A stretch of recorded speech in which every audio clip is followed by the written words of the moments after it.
ସେଇଟା କଣ ମାମୁଁ ସେଇଟା ବୋଧେ ଗୋଟେ ରୁମ୍ ଟାଇପର ହବ। ପାଣିଟା କଣ କାମ କଣ? ଜୟ ଜଗନ୍ନାଥ, ନମସ୍କାର ସମସ୍ତଙ୍କୁ। ମୁଁ ଆସି ପହଞ୍ଚିଛି ଆମର ମାମୁଁ ଘର ବିଲ, ଯୋଉଟା କି ଚାଷ ହଉଥିଲା। ଏବେ ତାଙ୍କ ଚାଷ ସବୁ ଧାନ ଉଠିଯାଇଛି।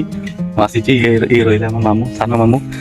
ଏ ଜାଗାଟା କଡ଼ାମଲ, ଯୋଉ ବାଘମାରି କଡ଼ାମଲ ଭିତରେ କଳାପଥର ଯିବା ରାସ୍ତାରେ ପଡେ। କଡ଼ାମଲ ଗୋଟେ ଜାଗା, ସେଇଠି ମୁଁ ଆସିଛି 2-3 ଦିନ ହେଲା ଏଠି ରହିଛି। ଦେଖନ୍ତୁ ସୁନ୍ଦର, ବହୁତ ସୁନ୍ଦର ଜାଗାଟା। ତାଙ୍କ ବିଲ ଏଇଟା ଗୋଟେ ବିଲ ଅଛି, ଆଉ ଏଇଟା ଗୋଟେ ବିଲ, ଆଉ ଆଗକୁ ଗୋଟେ ବିଲ। ଏଇ 3ଟା ବିଲ ତାଙ୍କର। ଆଉ ସବୁ ତଳେ ଅଛି, ବହୁତ ବାଟ ଅଛି, କିନ୍ତୁ ଆମେ ଯାଇପାରିବାନି।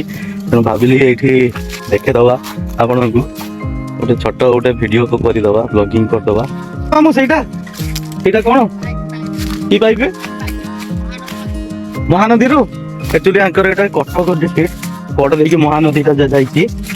ଦେଖେଇମି ଚାଲନ୍ତୁ କୋଉ ପାଇପ ଗୋଟେ ଦେଖିବା। ପାଣି ଶୁଖି ଯାଇଛି, ଧାନ ବି ଉଠି ଯାଇଛି, କିନ୍ତୁ ବିଲ କାଦୁଅ ରହିଛି। ନଦୀରୁ ଆସିଛି ତ ମୁଁ ଆପଣଙ୍କୁ ଦେଖଉଛି। କୋଉ ମାନେ ଜାଣିଛନ୍ତି ମତେ କହିବେ, କମେଣ୍ଟ କରି କହିବେ। ଦେଖ ନୂଆ ହେଇଛି କି ଦେଖନ୍ତୁ, ଏଇ ଜିନିଷଟା ନଈରୁ ଆସିଛି, କନେକ୍ଟ କରାହଉଛି। ପାଣିଟା କଣ କାମ କଣ?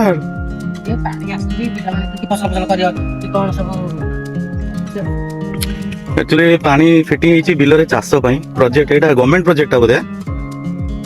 ଦେଖନ୍ତୁ ଟୋଟାଲ ଏଇଟା ବିଲ ଚାଷ ଏରିଆଟା। ଏଇଠି ରହିଲା ମାନେ ଏଠି କନେକ୍ଟ ହବ ପାଣି। ଗଭର୍ଣ୍ଣମେଣ୍ଟ ଏଇଟା ପ୍ରୋଜେକ୍ଟ। ଆସ୍ତେ ଆସ୍ତେ ପାଇପ ତଳ ଦେଇକି ଆସିଛି, ମାନେ ଖୋଳା ହେଇକି ଆସିଛି। ଗୋଟେ ରୁମ୍ ଟାଇପର ହବ ବୋଧେ।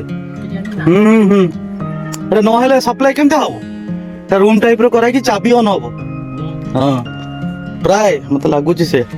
ଯଦି ଆପଣମାନଙ୍କୁ ଭିଡିଓ ଭଲ ଲାଗିଥାଏ ତ ସୁନ୍ଦର କମେଣ୍ଟ ଦେବେ, ଆଉ ଫଲୋ କରିବାକୁ ଭୁଲିବେନି। ରହିଲି, ଜୟ ଜଗନ୍ନାଥ।